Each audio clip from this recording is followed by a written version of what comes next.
Welcome to Voice Rising with Kara Johnstad.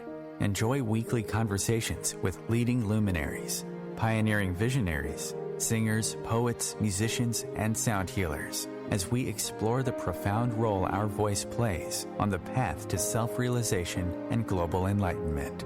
The internationally acclaimed singer, composer, author, healer, recording artist, voice expert, creator of Voice Your Essence, and founder of the School of Voice, Kara Johnstad uses her extraordinary spiritual gifts to empower others. Everything in this world vibrates. Everything has a frequency. A pioneer in the field of voice work and transformational songwriting. Her breakthrough methods are helping thousands of people worldwide fine-tune their body-mind-spirit system and unlock the energetic frequencies of limitless creativity, health, and abundance. Share your voice, ask your questions, join in the conversation. Receive life-changing, positive transformation and rise together to create a sound world. And here's your host, Kara Johnstad. Hello, everybody. Welcome to the show today. With me in studio is the best-selling author, researcher, founder of the Institute for Research on Unlimited Love, Stephen G. Post, known for his best-selling book, Why Good Things Happen to Good People, How to Live a Longer, Happier Life by the Simple Act of Giving. Stephen lives and teaches the uplifting message that by giving to others, we become our fullest selves. And today we will be focusing on his newest book, God and Love on Route 80, The Hidden Mystery of Human Connectedness. Welcome, Stephen, to Voice Rising. Thank you, Kara. I'm so happy to be with you. Yeah. So, Stephen, Langston Hughes said, hold fast to your dreams, for if dreams die, life is a broken winged bird that cannot fly. And so your new book, God and Love on Route 80, which is a very enchanting story about a young boy's recurring dream and how this dream inspires him on a journey that takes him away from his hometown, really lets us feel what it's like to dream big and hold fast to those dreams. You are that young boy. So tell us more about your recurring dream, the dream of the Blue Angel, and how she appeared, and how in a softly spoken voice she sent you the message, if you save him, you too shall live. I will certainly do that. By the way, I love Langston Hughes. My favorite dream quote is from Eleanor Roosevelt: "The future belongs to those who believe in the beauty of their dreams." Nice. And when I was a boy, I was about 15. I'd been raised in New York and Long Island. I went up to a boarding school in Concord, New Hampshire. It was an Episcopal place. And I had a natural inclination to reading spiritual classics and was well known for being that kind of a kid. I wasn't playing ice hockey, and I guess I stood out a little bit. But when I was 15, I had a dream, a recurring dream, and over a process of about a year, it recurred 5 times. It was very unusual, and it stuck with me. I wasn't a big dreamer. I wasn't sure what to make of it, but it would be very early in the morning, and I was not quite awake, but not quite asleep. And I would see a road going to the west. I knew it was going west. And it was covered with mist and fog and all of that, so not much that I could see. And I looked to my left, and I saw the face of a young boy who had stringy blonde hair and was leaning out off a ledge as if to jump. And then into the dream came the face of a blue angel, just the face, not wings and lots of things, but I knew it was an angel. And she said in a very soothing and tranquil voice, "If you save him, you too shall live." Then the angel alighted, and the mist evaporated. Everything turned bright blue, and that was the end of the dream. Wow. And that dream didn't leave you, did it? It didn't. Well, this was St. Paul's School in New Hampshire, and it was all a boys' school then, and we all had required chapel every morning at 8 o'clock. So I would go over to chapel on those mornings early, and I would meditate on that dream because I wasn't sure if it was my overactive imagination. Maybe I've been working up too many demerits, raking leaves in the hot sun the day before, or maybe it was a dyspeptic hot dog. I had no idea. But there was a side to me that was really struck by this because it was so unusual and so vivid. And I would talk with people about it. I spoke with some of the remarkable kids up there, Charlie Scribner, Gary Trudeau, all kinds of people. And this recurred over the period of a year, and it became something of a discussion point. And at one point, my teacher, who was an Episcopal priest, Rod Wells, took me down to New Haven to do a class in adolescent spirituality at Yale Divinity School with a really wonderful Jungian psychologist. And these students preparing for the ministry, they asked me about my dream and what it meant to me. And I said, well, we all read about Emerson's oversoul up there in New Hampshire, but no one really, really, really believes it except me. I think that my mind is part of a larger mind. And the so-called one mind, as Larry Dossey talks about it these days. And they asked me, well, did I do anything as a result of the dream? I said, yeah, I did something that no St. Paul's kid ever did. I actually applied to Reed College in Portland, Oregon, and other West Coast places because I just somehow felt that maybe I was going to be out in the West. And that was the dream. So that's what happened. You were a kid. You weren't playing ice hockey. You weren't hanging out and drinking at parties. You were reading scriptures and loved the poets and loved the power of word. I think it's from John, right? The power of word. In the beginning, there was the word, and the word was God. So we know the power of word. And you ended up, to make, not to give away the whole book, right? Because you should pick up that book out there.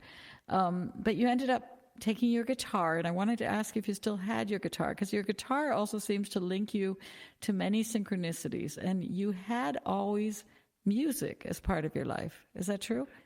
Yeah, I was a pretty good classical guitarist, not great, but good. I played a lot of Villalobos and Granados and so that guitar also opened a lot of doors for you on your Blue Angel. As you were following the dream of the angel, I was fascinated that guitar seemed to be very close to you. It was, and I don't play much anymore. I became more of a writer and a med school teacher for the last 30 years, but I still do play some. But that's the thing, so the summer of my 17th year, I was down on Long Island, and Rod Wells, my teacher, had gotten me a really good job tutoring in the Bronx. And I'd done that in New Hampshire with the French-Canadian kids, and I loved it, and I kind of figured out I was going to be a teacher early on. And my mother and father, they put their feet down, though. They said, you cannot do this in the Bronx. It's just too dangerous. And we argued this out for a couple of days, and in the end, my mother, who I would say could be called a little overprotective in her way, she said, look, we're not going to cover you for Swarthmore if you insist on this. So I actually relented, and I said, now, Dad, if I can't do tutoring, what am I going to do this summer? And my dad, he was the president of this furniture store on Fifth Avenue called W&J Sloan, that in its day was pretty interesting. And he knew all the manufacturers of lamps and desks and stuff around the city. So he said, I can get you a job at Bill DeBono's lampshade factory. So for 2 weeks, I drove Dad's very secondhand gray Mercedes 190 to Bill DeBono's lampshade factory in Patchogue, and I was on the assembly line, and I was cutting cardboard, and had my place in the system. And after 2 weeks, I was so tired of it that I drove the car to West Hampton Beach, and that night I told my friends from school, because a couple of them lived out there, that I was going to follow the dream to the west.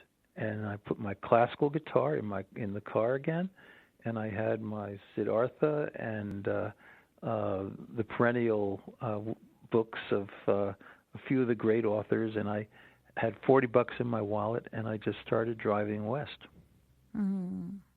Yeah, it's a classic, driving west, looking for gold in California. And it was a long journey. I think your car broke down, and then you you hitchhiked, and again, to jump over a few chapters, you ended up in San Francisco, which is a great city, and you're sleeping on your cousin's floor, I believe, who's a Vietnam vet. Yep. And you end up, I believe it's at dawn, I'm not sure, but you end up finding a Buddhist community. And I want to quote from this book because, as you know, this show is all about voice. And I'm really fascinated always about the many layers of voice, about the speaking voice, the writing voice, the angel's voice, the inner voice, right? All these different layers of voice and frequency. And in your book, you actually then start a chanting practice. Is that correct? And then in your book you write, I think it's so beautiful. You write, the boy loved chanting. This is all on the journey, the Blue Angel, journey. The boy loved chanting because boundaries between himself and others disappeared as a group, all seated on the floor, fingering their meditation beads, raised their voices in deep chorus. The boy learned that it is only when you turned off your thinking for a while, sometimes even for a few hours, that you can become aware of the oneness with the universal mind, of which you are part, and shift into a zone where time, place, matter, and ego dissolve. This type of chanting practice, was it new to you, Stephen?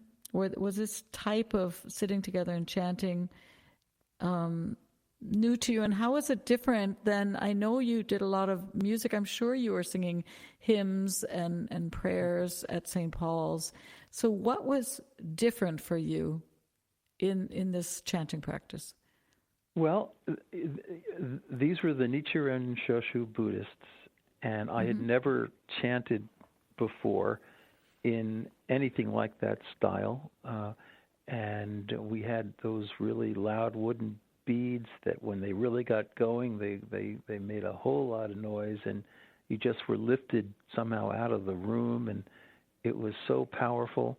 And it was the chant was Nam Yoho Renge Kyo, which means different translations, but something like mystery and oneness and universal mind, those kinds of themes. And I loved that community that summer, and it was a nice,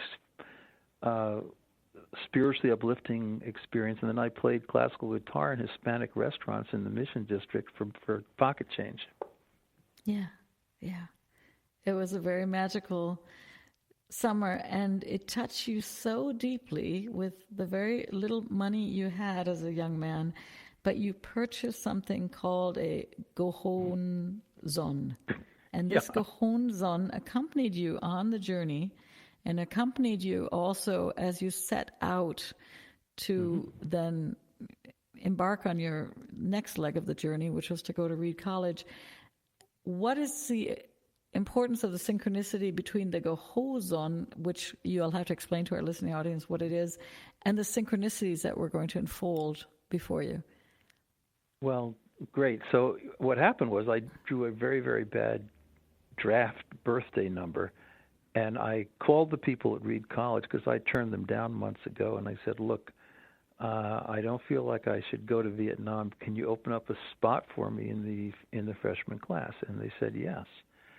So I gathered early in the morning, about 7:30 in the morning, with cousin George and Gus and a bunch of friends from the Buddhist community. and I was headed up north now toward Oregon, and I was given, I also paid for, a Cajon zone, which is a really beautiful hand-printed scroll, and it has these incredible symbols on it that are all very spiritual. And if you have a Cajon zone, it's supposed to give you a lot of good fortune. You know, some of Buddhism is like that. You're going to have a lot of luck going forward. So my friend Gus, who is an old Japanese man, explained the meaning of it to me, and I put it in my backpack, and I had my guitar and my money. I'd actually made some money over the summer, and I got on the Market Street bus, and I got off somewhere near Golden Gate Park, walked across the park, and I started walking across the Golden Gate Bridge. And it was so foggy that I couldn't see more than about maybe 3 feet in front of me. I got all the way to the middle of the bridge, and I heard a little rustling sound to my left, and I couldn't quite figure it out. I squinted, and I surprisingly made out the contours of the face that was something like the one I'd seen in my dream. And so I looked at him and I said, I truly hope you don't plan to jump, because he was out on the ledge. I was on the walkway, but he was over the rail on the left. And then he got so angry at me because I had really invaded his privacy in a very unique moment. And he started yelling and screaming and even quoting from Macbeth. And then I said, but wait a minute. Give me a chance. I want to explain something. I think I had a dream 3,000 miles away from here and 2 years ago about you, and I think that I'm here for a reason. And I explained the whole 9 yards. It took a while because I engaged him pretty well, and he started to calm down. He started to get more peaceful and less agitated. And then I said, look, if you step over the railing and come over where I am, I've got something for you that's going to turn your life around. And so I took the Cajon zone out of my backpack, and I unscrolled it. And I said, I'm going to explain what this is to you, but you have to come over here. And he came over. And I explained some of the symbols, and he was really taken with it. And I said, look, if you take this scroll, and here's a little money, walk down the bridge, that means south on the bridge, and I want you to take the Market Street bus and get off at Chenery Street, and here's a note to my cousin George, and it said, George, this is Harry, let him sleep where I was sleeping on the floor, and bring him down to the temple and take care of him. And I said, I think your life is going to be much better. So we shook hands. We chanted a little bit, actually, over the bridge, and I walked north. And as I was walking north, because I'm going toward Oregon, suddenly all the heavy fog just lifted right up, and it was bright blue. I couldn't believe it, and it so much reminded me of the dream. And I felt somehow from that point on in my life that mind is so much more than matter. There's this profound mystery of human connectedness in the power of our minds that are part of a larger mind, a whole mind, a one mind. And that never left me. So all my life I've been inspired and informed by that experience. And I've never stopped accepting the fact that we're much more connected than we know. Beautiful, Stephen. We're going to take a very, very short break and be back with more stories from Stephen G. Post.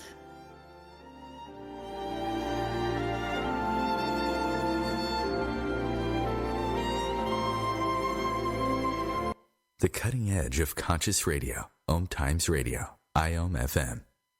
OMTimes magazine is one of the leading online content providers of positivity, wellness, and personal empowerment. a philanthropic organization. Their net proceeds are funneled to support worldwide charity initiatives via Humanity Healing International.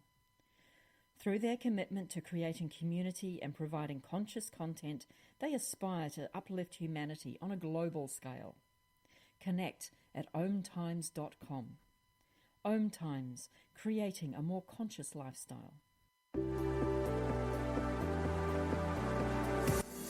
Hi, this is David Strickle. I'm excited to share my brand new show, The Stream of David Live, right here on OMTimes Radio. Each week I'll have exciting guests and I'll channel the eternal wisdom of the stream, a group of non-physical entities whose teachings have transformed lives all over the world. So join us for an uplifting hour each Monday at 5 p.m. Eastern. That's The Stream of David Live right here on OMTimes Radio. With happy clients all over the world, Kara Johnstad knows that your voice is the missing link to more authenticity, abundance, creativity, and health. An internationally acclaimed voice expert, Kara's breakthrough methods have helped thousands of people successfully heal their voice wounds and extinguish the story of self-doubt and shyness forever. Join in group trainings, attend online sessions, schedule one-on-one time, and invite Kara to work with your organization and community. Get started today. Go to www.karajohnstad.com and receive a special guided meditation designed to fine-tune your inner voice and welcome you on the voice journey. A social distancing tip. Putting distance between yourself and others is critical to slowing the spread of coronavirus. So here are ways to stay in contact without the physical contact part. Call, send a text, set up a video conference, post on social media, dedicate a song on the radio. If you have symptoms of fever, dry cough, and shortness of breath, call your healthcare provider before going to their office. For more info, visit coronavirus.gov. Let's all do our part, because we're all #AloneTogether. Brought to you by the Ad Council.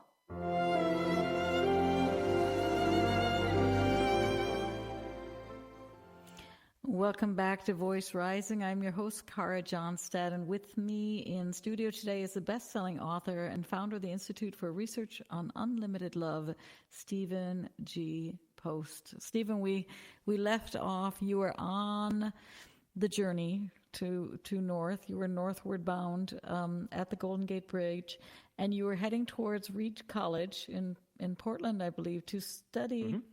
Well, I don't know if it was to study, but there was the Jungian poet Robert Bly, and yes. He was, I believe, one of your favorite poets. I mean, you have many poets. You inspired me, of course, while reading your book. One can think about, you talk about Maya Angelou, you talk about, who else? You talked about Muhammad Ali, which made me curious. And talk about how you landed in Reed College. There again, you had poetry. And you had the power of word. We come back to, in the beginning, there was word and the voice. And when I was reading your book, I realized that through these synchronicities, not only through the chanting and the gohozon, which kept on appearing, but also through your studies and your love for word, you came into very interesting conversations with other people that were resonating with these poets and with your words and with your thoughts, coming into deeper conversations. So how did you get inspired at Reed College through poetry to continue on your journey? Because now you're, of course, a writer and also, of course, a researcher and a scientist, but you obviously love to play with words. Well, Robert Bly was a huge influence because his poetry is so musical. It really is like singing a beautiful song. Mm-hmm. And he made us realize the musicality of words, sitting all the kids around in a little circle and having us sing words and, speak them loud and soft and fast and slow and high and low and use pauses. And he just made us think about speaking almost like you would think about singing one of your own beautiful songs, Kara, because you are a wonderful artist, as I've learned online. But the amazing thing that happened to me there was that very late that January, because it doesn't snow in Oregon. It rains a lot, and sometimes it gets cold and slushy. And I was in the coffee shop about 9 at night with a front bunch of friends, and this kid came bounding through the doors. He was kind of bright-eyed and a little crazy looking, and he had a black leather jacket on, curly red hair, and he said, "My name's Andy, and I've got a brand new Harley Davidson Shovelhead, the fastest motorcycle in the world. Who wants to go for a ride?"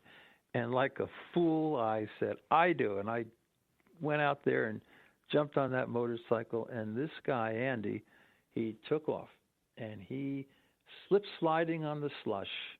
He drove about 120, 150 miles an hour through Portland, through every stop sign, every red light. Then he went out south on the Pacific Coast Highway, and for an hour at 180 miles an hour, slipping and sliding all the way, he was yelling into the night air, and I was totally frightened. I thought I was dead. I cried at one point. I asked him to stop, and he wouldn't.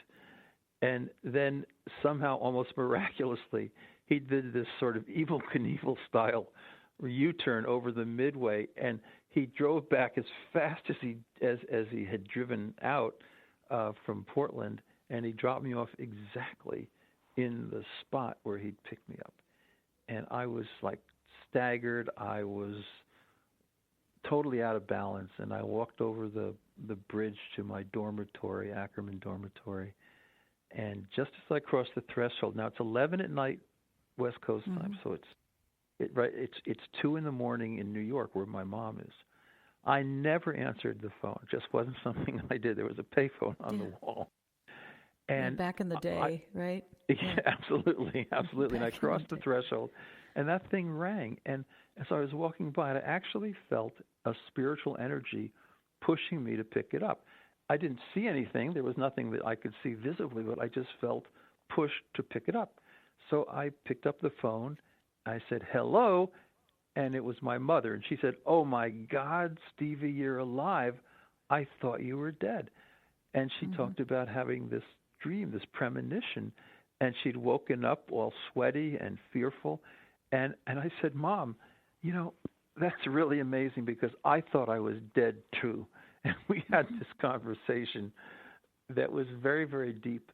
And it was another one of those moments when I was convinced that, again, there is this connecting one mind, the infinite mind, called the Supreme, called the Oversoul, call it whatever you want, but it is there and cherishing, and it connects us in love and synchronicity and premonition and dream. And so my mom and I, we didn't agree on a lot in life, but we actually agreed on that point. And then later on, she did a painting of the Blue Angel Dream, which is in the book. Oh, beautiful. I didn't realize that. Stephen, nowadays, fast forward, I don't know, a couple of decades, I guess. All of this you guys can get in the book. But nowadays, you do work with a lot of Alzheimer's and dementia patients. Is that true?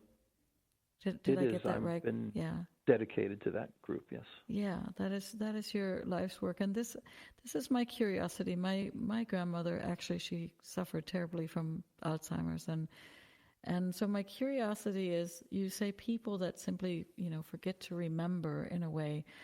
And we know that remember is coming from mind or mindfulness. And so I want to tie this in actually with your personal experiences with music, your personal experiences with chanting, your words where you say in the book, the body itself. I hope it's a book. It might be your homepage, but it's somewhere I read this, that our body itself is capable of storing memories as opposed to only the brain. And my curiosity is, if you know through chanting of this whole body experience, and if you know that music also is a wordless kind of connective force beyond time and distance and space, and if you know that you yourself, I hope you're following me here, that you yourself often heard the guidance and the whisperings of a voice which was not your own, or one could say it's your inner voice, but in that moment you felt that strong, whispering of an angel, or we know that we're guided. What is your thoughts on the patients, their beauty, their essence? They may forget the words physically to be able to speak them, but what is the role that voice and music and song plays in recalling our memories and our past and connecting us together? A whole lot. So I actually have a book coming out in about 5 months with Johns Hopkins Press called Dignity for Deeply Forgetful People.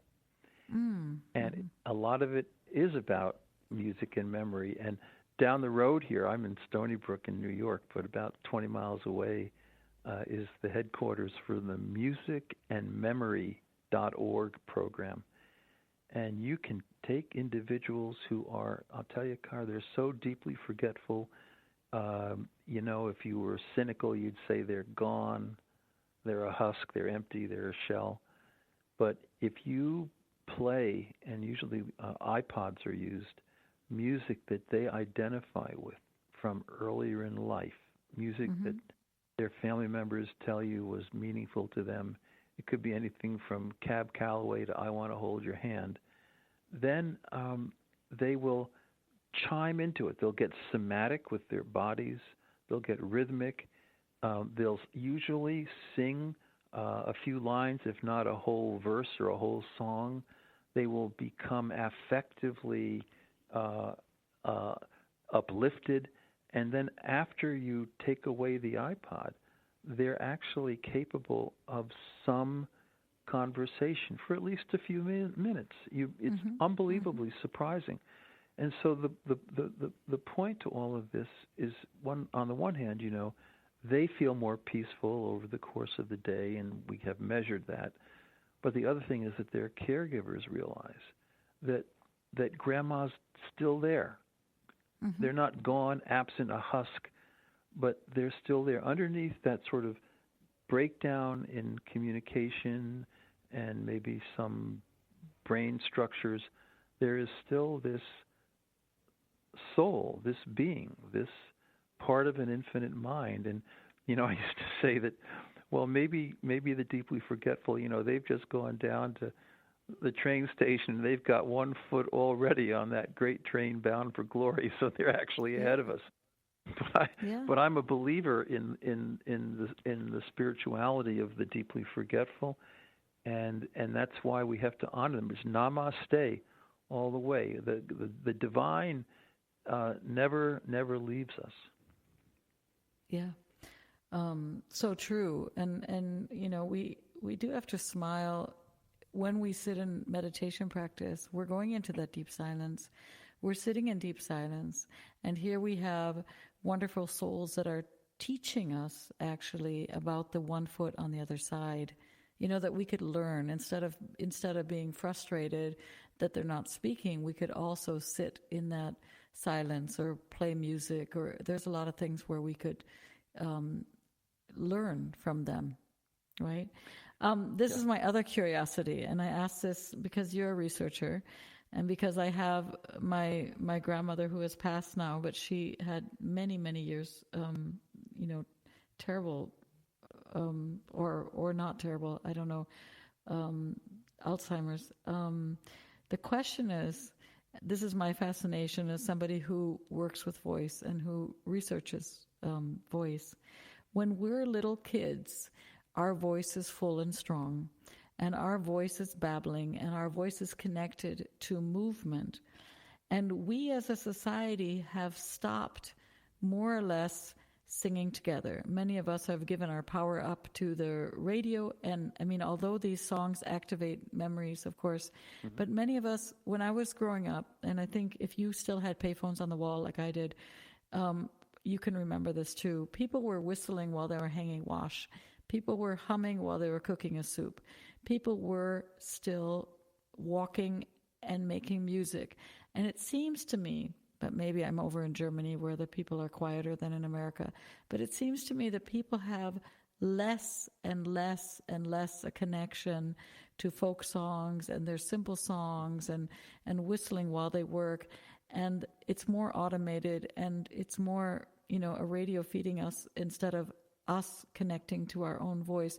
My question, Stephen G. Post, is there a link between us not nurturing our voice and music? If we know that music can pull these memories back, is there a link that we're I want to really say that, an unmusical society? So many people are afraid to sing a tune, and the rise in dementia and Alzheimer's.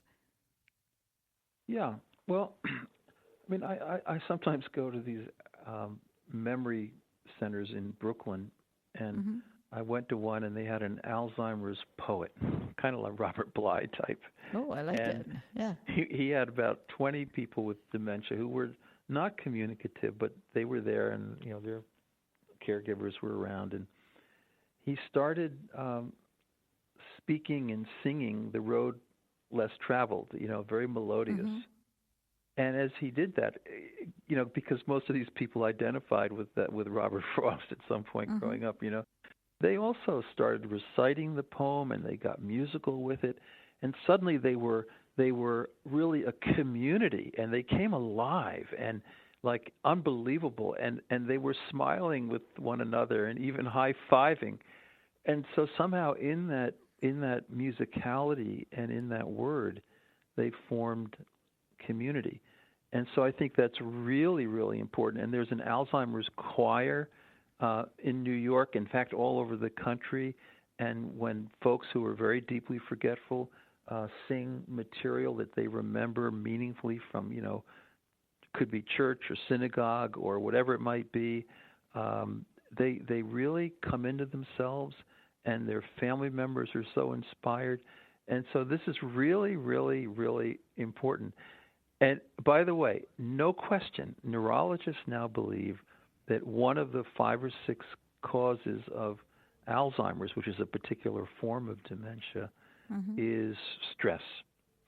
So it's the fact that we're living in an age of anxiety. W.H. Auden's great book, The Age of Anxiety.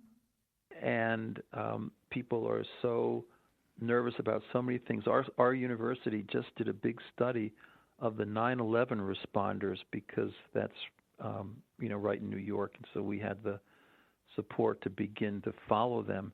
And it turns out they have a very high incidence of dementia, and I think it's because they've lived with so much anxiety, and they've struggled so much with the kind of aftermath of what they experienced. So it's the age of anxiety, and in some ways, I think Alzheimer's is the result partly of anxiety. And when we get into music and memory and connect with ourselves at that level, we can be freed to some degree from that forgetfulness.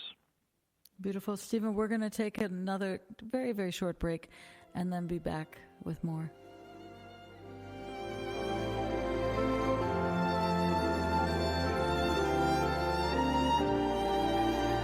Bringing a more conscious lifestyle to your world. OMTimes Radio. IOM FM. Ascending Hearts is no ordinary dating site, but a spiritual dating site with a purpose, to link you with your soulmate. We engineer the serendipity so you can trust that you will attune with someone that has the same matching vibration as you. Ascending Hearts, the conscious dating site for the spiritually aware. Try Ascending Hearts for free. AscendingHearts.com. Consistently attract soulmate clients. Begin showing up on brand, monetizing on your calling. Welcome all spiritual coaches, leaders, healers, light workers, and practitioners to a show that turns you on in your business and amplifies your magnetism. I'm host, catalyst, and spiritual business coach Rosalind Fung, and I'm here to journey with you into the juicy and help you discover where the real gaps are.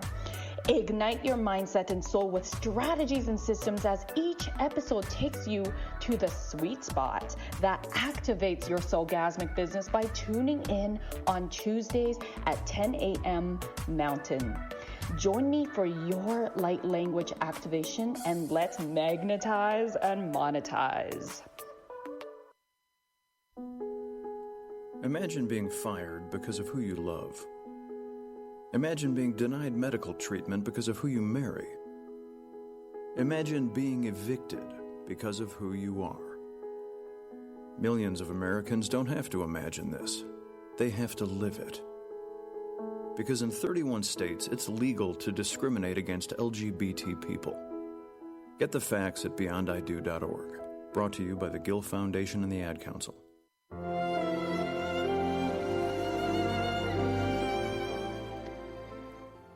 Welcome back to Voice Rising. My name is Kara Johnstad, and in studio with me today is Stephen G. Post. Stephen, we left off, we were talking about your research that you're doing with the first responders from 9/11, and you were sharing that the rate of, or that's how I understood it, the rate of dementia increases with anxiety, or that can be one factor. And you were talking about the age of anxiety.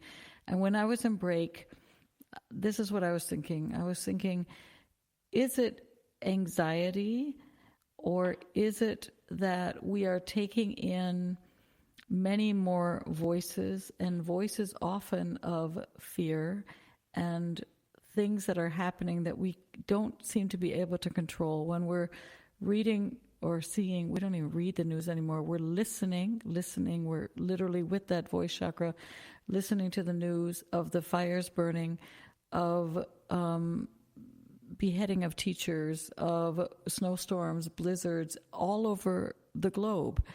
And yet we're not able to express. And now we come back to music, and we come back to song, and we come back to ritual, and we come back to community. Do you think, I mean, maybe that was my question before, are we missing nurturing a culture of more creative, expressive beings, and this is why we're ending up sick and not well? I think that many people who are listening to the 24/7 news cycle too much get depressed, and it affects them adversely physically as well. We have known for many years that compassion for the whole universe, if you don't have anything you can do to relieve suffering, causes, I would say, some degree of depression. That's well established. So it's when as you have active hope. You know, psychologists say there's passive hope. Oh, they're going to come up with an answer. But active hope, I can do this to alleviate this suffering. So I do that with my students all the time. You know, I say, well, why don't you volunteer in this area, or do that, or do this? And when they volunteer and they feel that they're making a difference, then lo and behold, and usually as a community, they form community around helping others, then they actually have what's called the helper's high.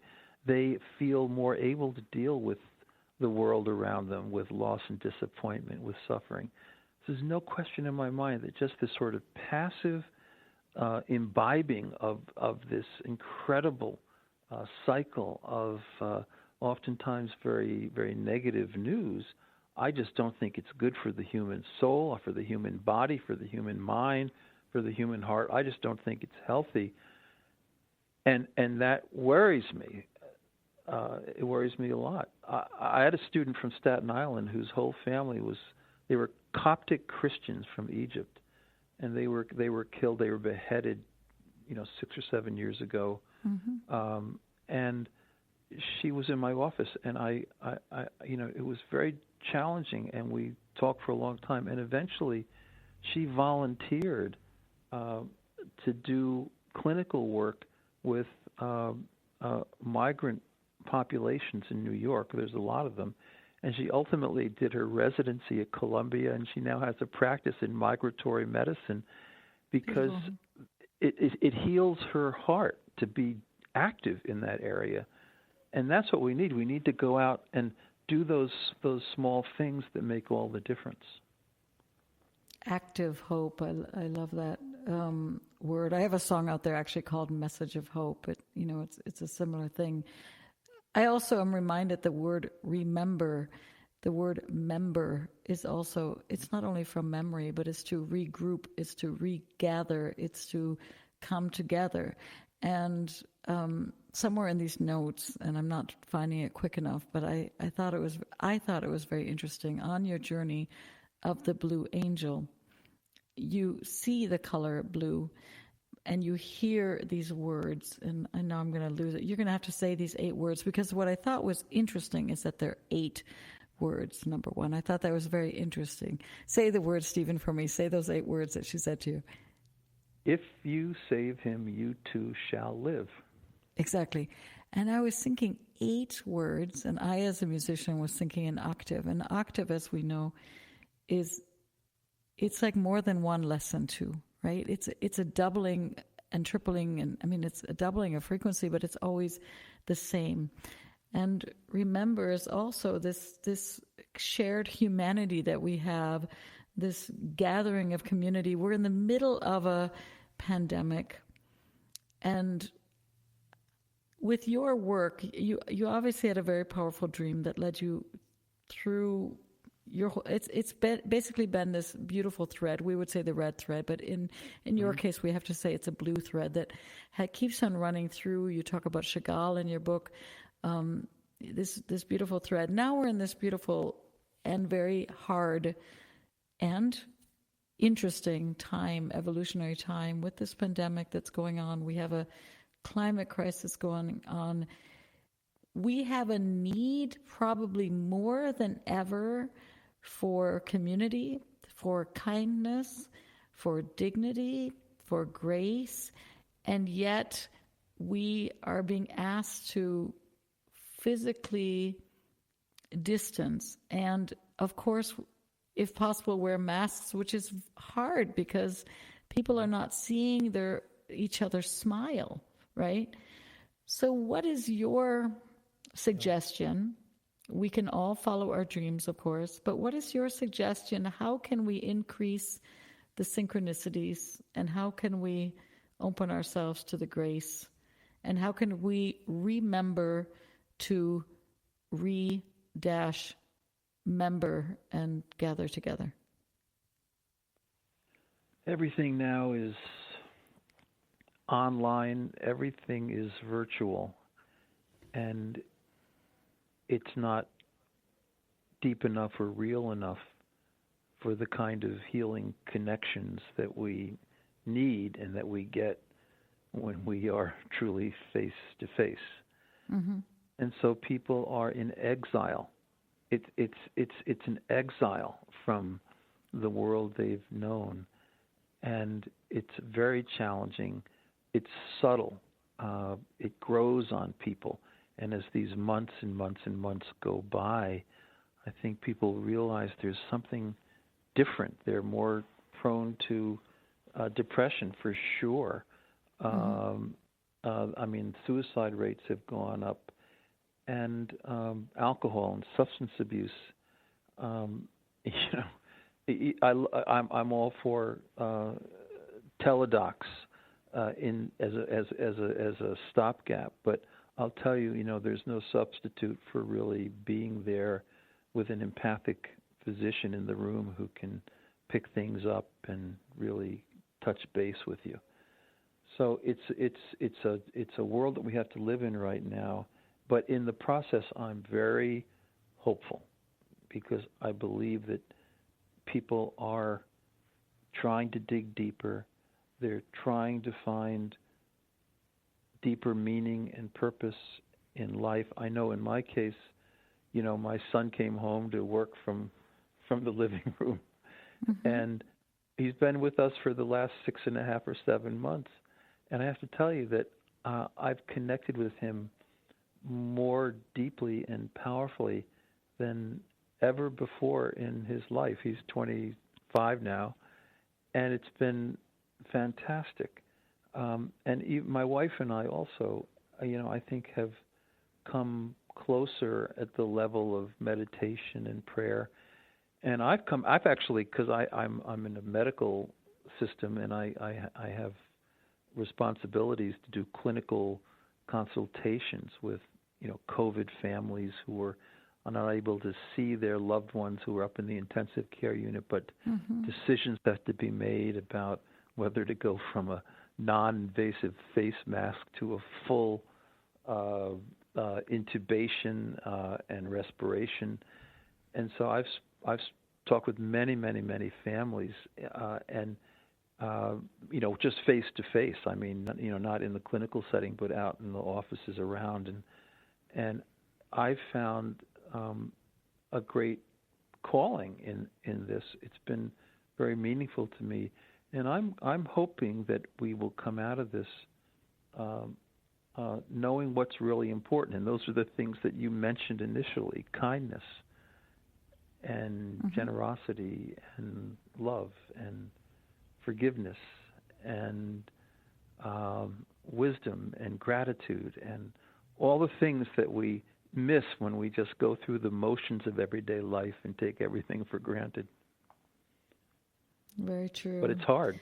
It is hard. It is hard, and it's a lot harder than I think people are aware of. Yeah, it's hard because I think people have been accustomed to distract. People are talking about how hard it is. I'm smiling. I said, when I grew up, we had black and white TV, and we had 3 channels. I mean, there wasn't even that many possibilities. You had to wait 1 year to see The Wizard of Oz. You didn't have any videos. But now we have a lot of, distractions. But the real quality, I think, is what people are thirsty for. Tagore said it so beautifully: faith is a bird that feels the light when the dawn is still dark.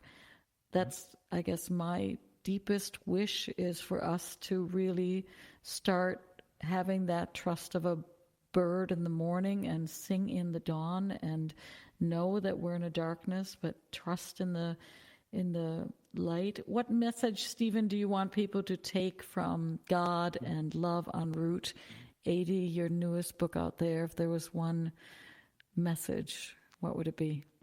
Well, there's one message, it's because, you're an artist. Life is an expanding canvas. And any time, whether it's a pandemic or whether it's just a hard point in life, any time when things look bleak, you have to expand the canvas.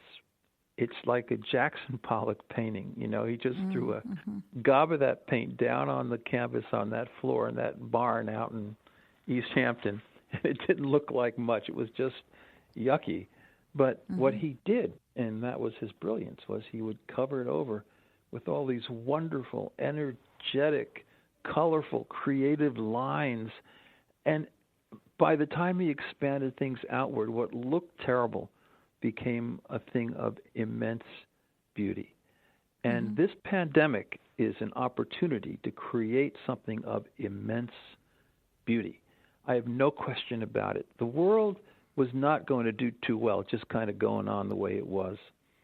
And this is going to be transformative, and it's all going to work for goodness.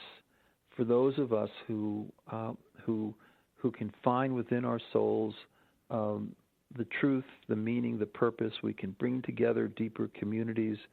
We will become a better world as a result of this, I think.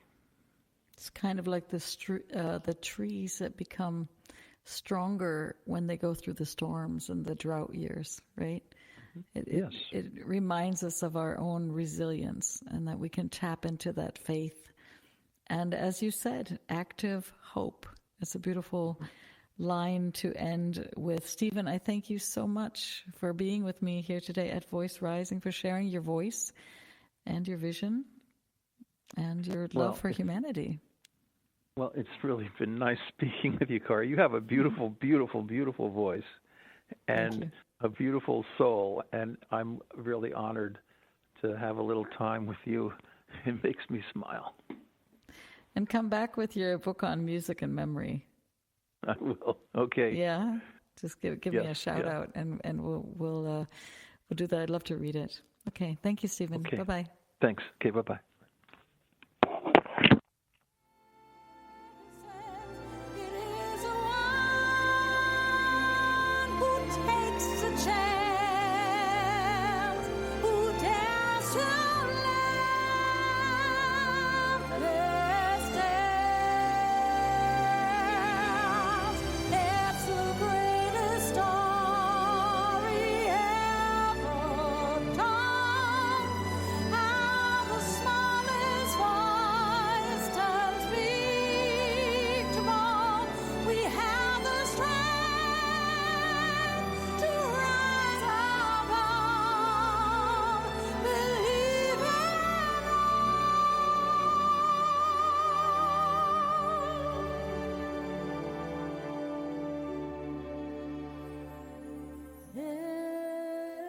And